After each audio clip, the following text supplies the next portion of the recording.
Hey everyone, it's July, which means it's time for the biggest book fair in Sydney. They had 110,000 books and I bought 38. It's roughly about half fantasy and half sci-fi, so let's get going with the fantasy. First up is King of Ashes by Raymond E. Feist. This is volume 1 of the Firemane Saga, which is the first series that he's doing post-Rift War, supposedly. Then I've got some Terry Pratchett. I got Making Money. Now, I don't have Going Postal, which is actually the next book that I need to read in reading the whole Discworld series. I'm still on the lookout for that. I may just have to buy it. Also got The Science of Discworld. I have the second volume, so it's nice to get the first one of that.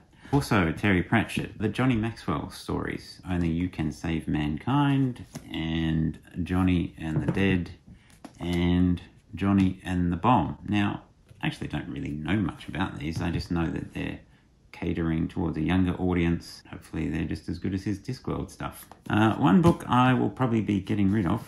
That sounds a bit funny. No, Winter's Heart. This is book 9 of The Wheel of Time. Now, I wasn't sure. I have most of The Wheel of Time with this kind of cover.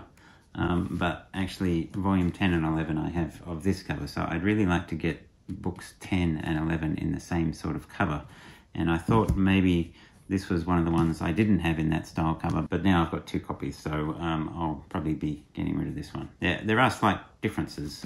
This one's got a colour map in it. In this one, it's got a bigger map later on, so I'll probably just keep this one and get rid of this one. Also got some Michael Moorcock, Elric of Melnibone. I don't know how to pronounce that. Anyway, that is the first one. I've never read the Elric Saga, so when I've got the full collection I'll start reading that. I also picked up Conan the Barbarian. Now this isn't the first one. This, as far as I can tell, is the book that's kind of based on the movie. So obviously the movies were based on the books and then they wrote this to tie in with the movie. So that's why you kind of get Arnie on the cover. I also picked up The Last Unicorn by Peter Beagle. Now, this is one I have heard about. I don't really know much about it. I just know that it's a very famous book, so it's just something I'd like to read. Also picked up a Fighting Fantasy Sorcery. Now, this is a modern copy. I would prefer an older copy, but I don't have... I think I've got all 4 of these now. This was the one that I was missing, so, well... Yeah, it's not the old style, but I don't mind that. I'll read it in this new edition. Also picked up some DragonLance. This is the Elven Nations Trilogy Volume 2. DragonLance books can be very patchy depending on who the author was, but Douglas Niles, I seem to recall, is a pretty good one. Also picked up Lilith by George Macdonald. Now, I recently read Fantasties, which was a bit of a chore, and this is his other most famous book, so I am curious to read it. I think this will be one of those, I read it and never want to read it again. That's sounding very negative. Again, I'm just interested in the influences that Tolkien and C.S. Lewis had, and this was one of their influences. Also picked up Anansi Boys by Neil Gaiman. Now, this is the sequel to American Gods, which I haven't read, but it's on my bookshelf. I got given it by someone fairly recently. So when I read that, I'll read this one. And rounding out the fantasy, I got Bone, Quest for the Spark. Now, if you don't know, Bone is a very well done fantasy comic, basically aimed at kids, but it's a great series, and this is kind of an extra novel that was written. This is book 1, but I'm not sure how many books there are. Anyway, my son and I enjoy these, so that's a nice pickup. Alrighty, that's the fantasy. Now on to sci-fi. I got Old Man's War by John Scalzi. This is one of those books I don't know that much about it, but I have heard the name and it's been referenced a lot, so I saw it and picked it up. Also picked up The Ships of Earth by Orson Scott Card. This is book 3 in the Homecoming. I think it's a 5-book series. I think I'm just missing the first one now, so keeping an eye out for that first one. The Forever War by Joe Haldeman. Haldeman. This is a great book. I've actually read this, but for some reason I didn't have a copy. And it is the first of a few books, I believe, and I'd love to read it again because it was a great book. Also picked up I Have No Mouth and I Must Scream by Harlan Ellison. Now, this is actually a book of short stories. The title references the first short story, and that is an absolute classic of sci-fi. I believe I have read it like about 30 years ago. It's only about 20 pages, so I'm looking forward to reading the other stories in this and reacquainting myself with the original title and figuring out if I remember it.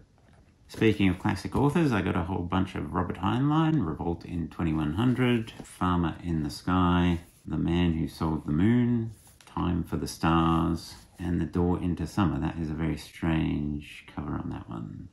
Anyway, looking forward to getting into some Heinlein.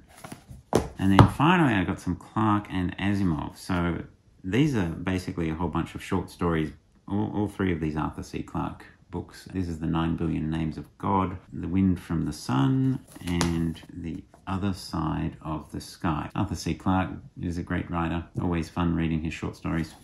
And then finally a whole bunch of Asimov. Now, I got The Caves of Steel. I don't know why I haven't had this one. As far as I can recall, this is the first in the kind of robot series, which later tied into the whole Foundation series. So it's nice to have that, because I would like to read all the robot and Foundation series at some point. I have read Foundation, the first 3 Foundation books, but it was quite a while ago, so I'd like to read it all again. And this is one of those ones that ties them together, Robots and Empire. And then The Complete Robot, which is basically all the short stories as far as I know. And then more short stories by Asimov, The Complete Stories, and some non-fiction from Isaac Asimov. This is The Tragedy of the Moon. So this is essays about the moon and Counting the Eons. This is, again, another whole bunch of essays. Asimov wrote so much. And speaking of Asimov, this is his autobiography. So I'm kind of interested to see what kind of guy he was. But this is obviously from his perspective, and he wasn't shy of being rather self-aggrandizing. And Asimov adjacent, these are edited by Asimov, or rather collected. This is Before the Golden Age, book 2, so it's all short stories written, I guess, before the 1930s, I think the Golden Age was. Anyway, and likewise, Where Do We Go From Here? This is another collection of short stories by other people like Arthur C. Clarke, etc. But edited by Isaac Asimov. Often he'll have a little bit of introduction explaining the context of the story, which is always quite interesting. So that's everything I bought, and you should definitely like, subscribe, and comment on this video, and I should definitely go and hide these from my wife before she finds out about them. No, there's nothing here, nothing here.